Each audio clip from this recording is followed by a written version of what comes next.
안녕하십니까. 5월 8일 어버이날 모닝브리핑입니다. 먼저 핌즈닷컴에서 미국 증시 결과 흐름 보겠습니다. 다우와 S&P 500 지수는 4거래일 연속 상승했습니다. 반면에 나스닥 지수는 혼조세로 좀 마감했죠. 그러나 전반적인 흐름은 장 초반 이후에 장중 고점을 기록한 이후에 좀 밀려나는 차익 매물이 좀 나오는 모습을 직접 확인할 수 있겠습니다. 나스닥 지수 장 초반 약하게 출발했다가 장중 반등을 모색했습니다만 장 후반 들어서 좀 밀려난 모습, S&P 500 지수도 거의 좀 비슷한 그런 모습을 좀 보여주고 있습니다. 자, 어떤 일이 있었는지 간략하게 한번 볼까요? 자, 금리나 기대감은 이제 계속 커지고 있는 상황이었는데 디즈니의 실적이 상당히 좀 좋지 않게 나왔죠. 그에 따른 이제 실망, 매물이 이제 출회가 됐습니다. 이 S&P 500 매물을 보자면 무려 디즈니 주가가 9.3%나 급락을 했습니다. 이 부분이 이제 다우지수를 비롯해서 시장 전반적으로 좀 영향을 미쳤고 그림에서 보다시피 엔비디아 주가가 1.63% 하락 마감했죠. 그리고 테슬라 3.64% 하락 마감했습니다. 포드 주가도 2.64. 즉 어제 강세를 보였던 엔비디아를 비롯한 반도체주가 오늘은 또 쉬어가는 그런 모습을 좀 보였죠. 그리고 이제 마이크로소프트 좀 약세였고요. 반면에 이제 어제 좀 약보합 보였던 애플이 강보합으로 좀 돌아섰고 구글, 메타, 아마존 이런 종목군들도 이 상승폭이 좀 더딘 흐름이었습니다. 이런 이제 기술주가 좀 주춤하다 보니까 여기서 보시다시피 소비재랄지 필수 소비랄지 헬스케어 그 다음에 이제 산업재 일부 종목군들로 좀 매기가 이동되는 모습을 직접 확인할 수 있었죠. 전반적으로 이제 시장 분석가들은 시장 분석가 중에 한 명이 이제 크로너트라는 사람이 이제 이런 말을 했네요. 일단 메가캡에서의 강력한 성장이 계속 좀 진행이 되고 있고, 맥세븐, 매그니피션트 세븐, 마이크로소프트, 애플, 엔비디아, 테슬라, 메타, 아마존, 구글, 이 맥세븐이죠. 예를 들면 이익 성장 기대치는 이제 계속 좀 커지고 있다는 거죠. 그리고 이제 나머지 S&P 500 기업 중에 이 500개인데 이 493개는 안정적으로 안정화 좀 되고 있다. 결국은 맥세븐의 성장성, 실적과 성장성이 계속 좋아지고 있다는 거죠. 그러니까 조정을 좀 받더라도 적당한 어느 정도 조정을 보이더라도 이제 맥세븐 위주로 계속적으로 우리가 공부를 할 필요가 있다라고 좀 보여집니다. 물론 이제 맥세븐 위에 나머지 S&P 500 중에서 개별적으로 공부를 더 해야겠으나 공부량을 좀 조정해서 본 다음에 압축해서 대응한다면 맥세븐 위주로 더욱더 파고 들어가는 게 낫지 않겠냐 하는 생각을 해봅니다. 자, 맥세븐 주가 한번 볼까요? 먼저 나스닥 지수 차트입니다. 3거래일 이후에 오늘 좀 쉬어가는 모습을 좀 보이고 있죠. 자, 마이크로소프트 차트 한번 보시죠. 오늘 음봉을 좀 보였습니다. 1% 약세 보였고요. 애플은 0.64. 좀 혼조세입니다. 어제 새로운 아이패드를 또 공개를 했습니다. 그거보다는 이제 사실 6월에 세계 개발자 회의에서 AI 공개 기대감 이 부분이 애플에 있어서는 모멘텀이 될 수 있겠죠. 아마존, 메타.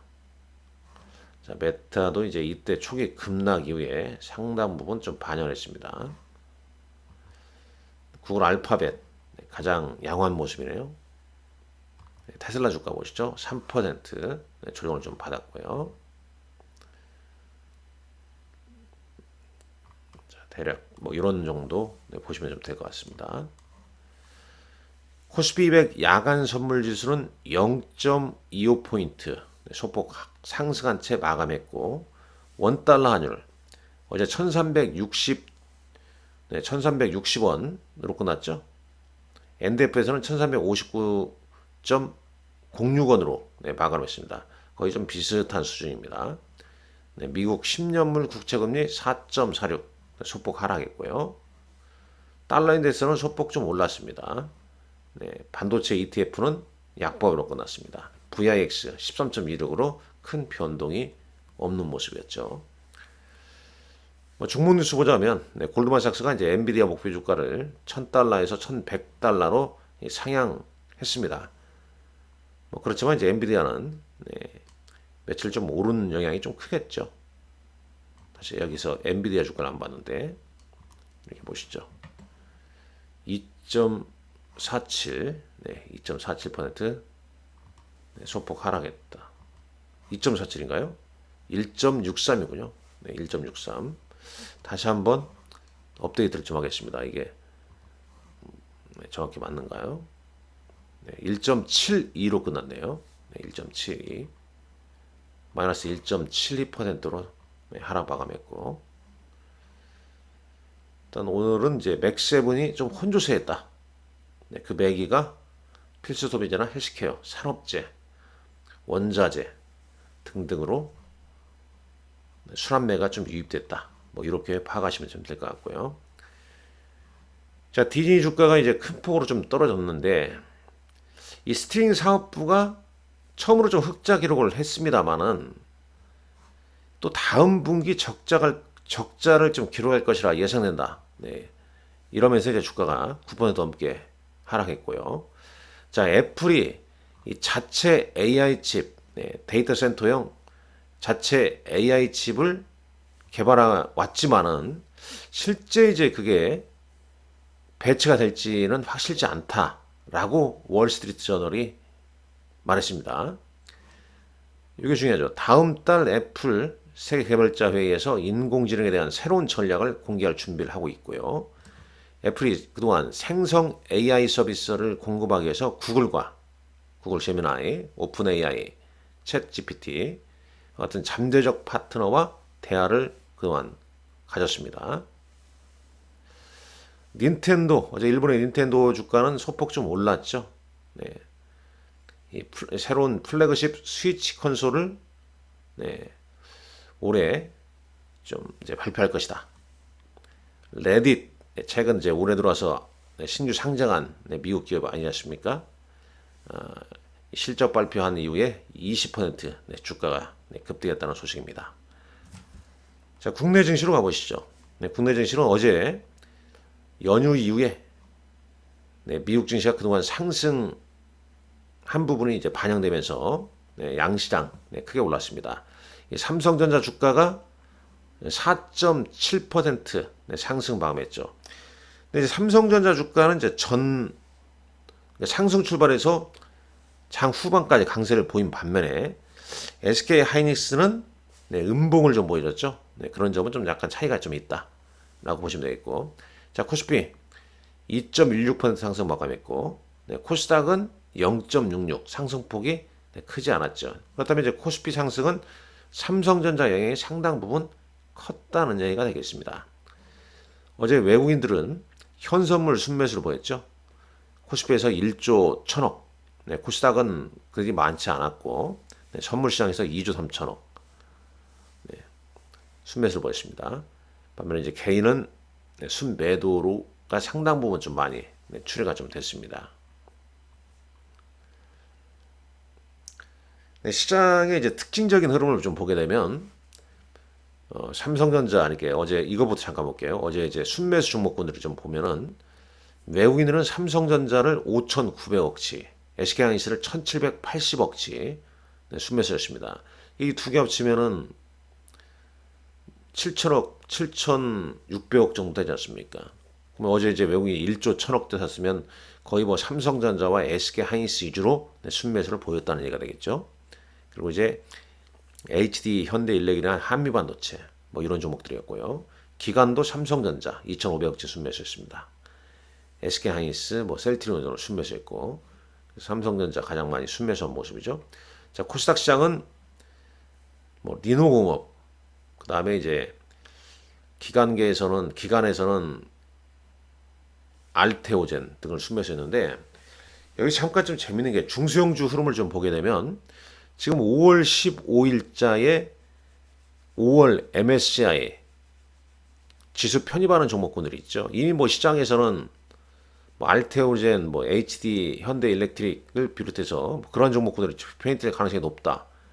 그런데 이제 보면 어제장 보게 되면 이제 5월은 뭐 며칠 안 남았으니까 5월 편입 15일은 다음 주 아닙니까? 이제 8월 달에 MSCI 편입이 유력한 종목군들이 어떤 거냐? 그런 쪽으로 좀 매이가 움직였고 뭐 그러한 종목군들의 이런 종목군들이 뭐 후보가 되지 않을까? 그러면서 좀 상승한 거 아니냐? 이런 이슈가 좀 있었습니다. 자, 유리기판 관련주는 좀 뒷심을 좀 발휘를 했죠. 물론 이제 유리기판 관련주 전부 다 오른 건 아니고요. 일부 종목 좀 이런 종목들이 올랐다. 이렇게 좀 보시면 되겠고. HBM에 대해서는 트렌드포스가 내년도 HBM 가격이 5에서 한 10% 상승하고 계속 HBM에 대해서 긍정적인 전망을 좀 제시하면서 어제 HBM 관련주가 상승했습니다. 한미반도체나 뭐 PSK 홀딩스, 뭐 이오테크닉스 등등 상승했습니다. 다만 오늘 이제 미국 증시가 좀 반도체가 약간 좀 주춤한 부분이 있기 때문에 국내 반도체들도 좀 시험시험 좀 움직이지 좀 않을까 하는 생각을 좀 해보게 됩니다. M&A 이슈 나온 종목군들 대형주의 경우에는 양쪽 다 급락을 했네요. 인수되는 쪽도 급락, 인수하는 쪽은 당연히 급락. 자, 특징적으로 보시죠. 에코프로비엄이 이제 실적 부진 전망에 1.6% 하락 마감했다. 삼성전자, SK하이닉스 나란히 4%대 외국인 자금이 좀 집중됐고요. 그러니까 특히 이제 AI 이슈가 불거지게 되면 HBM 관련주와 그다음에 전력 설비, 전력 인프라 관련주가 같이 움직이죠. 어제 현대 일렉트릭도 큰 폭으로 좀 상승을 좀 했었습니다. 그다음 삼양식품이 52주 신고가를 좀 보이고 있다는 점. 이 정도 특징적인 흐름을 좀 볼 수 있겠고요. 이 부분 말씀드렸죠. 이 장 마감 이후에 시간에서는 어떤 종목들이 올랐냐? 자, 신성홀딩스가 10% 시간에서 상한가를 기록했고요. 잠깐 방금 전에 신성홀딩스 관한 여기 내용도 좀 있었는데요. 여기 있네요. 신동홀딩스 샘표 세계 최대 콩 생산국 브라질 홍수의 가격 상승. 뭐 이런 거로 이제 시간에서 상승했다 일시적이겠죠. 샘표 식품도 동반 상승했고요. 자, 코스닥 보시죠. 코스닥은 LB 인베스트먼트, LB 루셈 이런 종목이 뭐 시간에서 좀 강세를 좀 보였다. LB 세미콘도 오랜만에 좀 많이 오른 모습을 볼 수 있네요. 자, 오늘 일정은 HD 현대 마린 솔루션이 공모가 83,400원에 상장합니다. HDD 관련주들도 어제 상승 배경 중에 이제 오늘 상장 앞두고 있기 때문에 이것도 약간 영향이 좀 있었겠죠. 바이오코리아 2024 5월 10일 날까지 개최가 되고요. 오늘 이제 카카오 뱅크, 카카오 게임즈 하나투어가 실적 발표 예정돼 있고 오늘 밤 미국 증시에서는 ARM 실적이 또 어떻게 영향을 미치는가, 우버도 실적이 어떻게 나오는가 이런 부분 좀 체크를 하시면 될 것 같습니다. 오늘 여러분들 화이팅 하십시오. 제 고객이 되실 분들은 저한테 메일을 보내주시면 제가 고객 안내사항 보내드립니다. 감사합니다.